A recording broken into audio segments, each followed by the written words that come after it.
రేపు రాబోతున్న సినిమాలు ఓజీ కానీ, కాంతారా 2 కానీ, కల్కి 2 కానీ, SSRMB కానీ, ఈ సినిమాలు అన్నీ వచ్చిన తర్వాత అల్లు అర్జున్ గారు, అట్లీ గారి సినిమా కానీ, ఈ సినిమాలన్నీ వచ్చిన తర్వాత మనం కూడా ఇంటర్నేషనల్ ఆడియన్స్ దగ్గరికి రీచ్ అవ్వబోతున్నాము. రేపొద్దున మనందరికీ ఒక మాలాంటి యంగ్ యాక్టర్స్ కూడా ఒక పాత్ ఈజీగా ఇంటర్నేషనల్ ఆడియన్స్ దగ్గరికి వెళ్ళడానికి క్రియేట్ అవుతుంది. దానికి ముందు మెట్టు మన తెలుగు ఆడియన్స్, మన థియేటర్స్ ఇక్కడి నుంచి బయలుదేరాలి. సో దయచేసి మీరందరూ సినిమాని థియేటర్స్లో మాత్రమే చూడండి. ఈ సినిమా మోస్ట్ అఫోర్డబుల్ ప్రైజెస్కి మీరు థియేటర్లో చూడబోతున్నారు. ఆల్ ప్లేసెస్లో చాలా చాలా తక్కువ ధరలకే మీరు ఈ సినిమాని చూడబోతున్నారు. ఏ రకమైన టికెట్ ప్రైజెస్ పెంపు లేదు.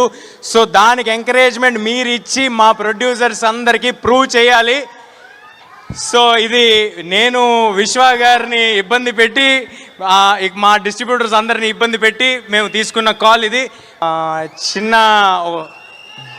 చిన్నపాటి డివోషన్ ఉంటుంది. దాంతోపాటు ఒక 2 సర్ప్రైజులు దాచి ఉంచాం, అది మాత్రం ఎవరికి తెలీదు. ఆ సర్ప్రైజ్లు ఎవరో కూడా ఎవరికి తెలీదు. సో అవి కూడా ఉంటాయి. సో అందరూ తప్పకుండా థియేటర్కి వచ్చి సినిమాని చూడండి. ఆఖరిగా శ్రేయస్ మీడియా వాళ్ళకి thanks a lot for arranging everything and being on our side. And ఇందాక ఏవి కూడా చాలా బాగుందండి. థ్యాంక్ యూ సీని గారు, థ్యాంక్ యూ లక్ష్మి గారు, అండ్ సుమ గారు, thank you ma'am, thank you.